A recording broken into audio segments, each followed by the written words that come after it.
10.4, we're going to be looking at compound events. So what a compound event is when you have more than one event that you're considering at the same time. So for example, if we're looking at rolling dice, we could look at rolling a 5 or a 2. So this is two different events. Rolling 5 is one event, rolling a 2 is another event, and we're looking at the probability of one or the other ones of those happening.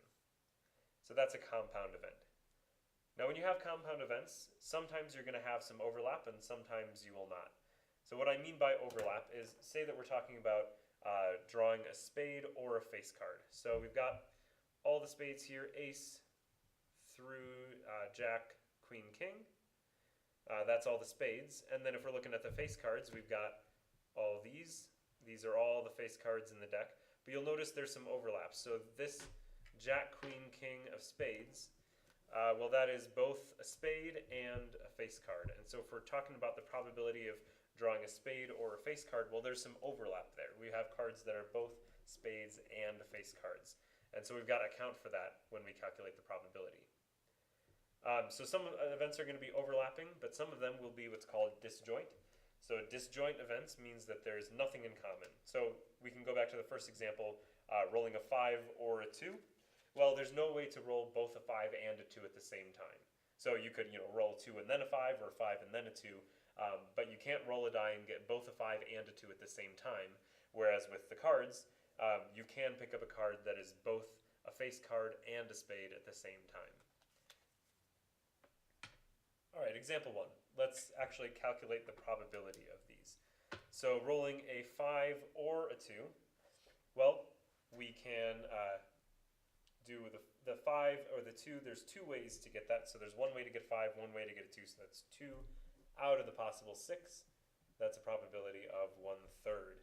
And we already talked about the fact that this is a disjoint event. So disjoint means that there's no way to get both a 5 and a 2 at the same time. These are totally separate from each other. Example 2, find the probability of drawing a spade or a face card. Well, actually, before we do this, let's look at a different way we could have found the probability in the one above. So we could have said, well, we have a 1 out of 6 probability for getting the 5, plus a 1 out of 6 probability of getting the 2. If we add those together, if you remember how to add fractions, you're going to add the top, leave the bottom the same. That's 1 plus 1 is 2 out of 6, and then reduce that to 1/3. So let's try to do the same thing for example 2. Find the probability of drawing a spade or a face card. Well, we've got 13 spades, ace all the way up to king of spades, so that's 13 out of the 52 cards are spades. Then let's add to that the probability of drawing a face card. So for face cards, we've got 12 options, 3 spades, 3 hearts, 3 clubs, and 3 diamonds. And so that's 12. So we've got 12 out of the possible 52 cards are face cards, but we've counted some twice. So this jack, queen, king of spades, this is problematic because when we counted the spades, we had ace through king of spades, and we counted those that jack, queen, king of spades. And then when we counted the face cards, we also counted the jack, queen, king of spades. So we've counted those 3 cards twice. And so we want to uncount those. So we have to account for the fact that we've factored in this jack, queen, king of spades twice. So what we're going to do is we're going to subtract then how many ways there are to get this jack, queen, king of spades, which there's 3 of them because there's 3 cards. So we're going to subtract that off. So this is what we do when we have overlapping events. We just calculate the probability as normal, so this is all the spades plus all the face cards, but then we need to subtract off the overlap. So there's 3 cards that are both a spade and a face card. We need to subtract those off because we've counted them twice. So that's going to be 22 out of the possible 52. And 22 out of 52, well, we could reduce that. We could say that's 11 out of 26. So the probability of drawing a spade or a face card would be 11 out of 26.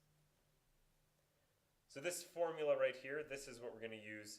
This is actually what we just did to find the probability of compound events. You find the probability of one of the events, add to it the probability of the other event, and then subtract off the intersection, or subtract off the probability of getting both of those things at the same time, which was the jack, queen, king of spades that we did.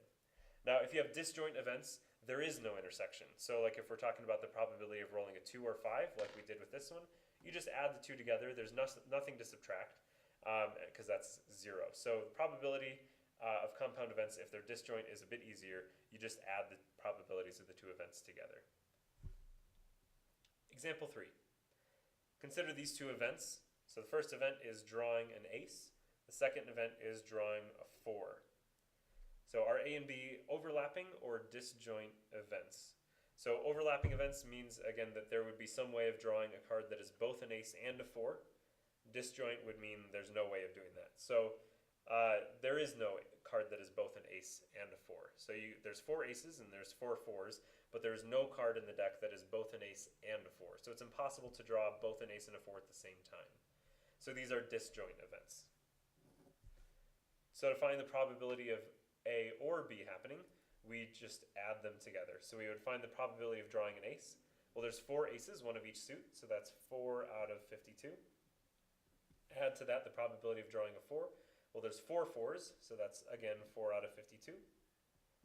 Altogether, that makes 8 out of 52. And then we can reduce that to 2 out of 13. And again, there's nothing to subtract off here. So we could have thought of this as probability of drawing an ace plus the probability of drawing an ace, and then we could have thought about subtracting the number of ways to, or the probability of getting both an ace and a 4. Well, there's 0 of those, 0 out of 52. So we're just subtracting 0, so we don't need to worry about that then. Example 4. Two events are drawing a 10 and drawing a diamond. So let's see if these are overlapping or disjoint.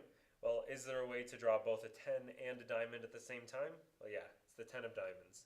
So there is overlap here. So we can draw a card that is both a 10 and a diamond. So let's first calculate the probability of drawing a 10. So again, there's one of each suit. So we have 4 ways to draw a 10, 4 out of the 52. And then there's 13 ways to draw a diamond. So there's 13 diamonds in the deck, so that's 13 out of 52. But we've counted this 10 of diamonds. When we counted the 4 10s, we counted the 10 of diamonds. And then when we counted the 13 diamonds, we counted the 10 of diamonds. So we've counted this 10 of diamonds twice, which means we need to subtract off one of the times we counted it. And then we'll work this out. So this is 16 out of 52. Which we can reduce to 4 out of 13.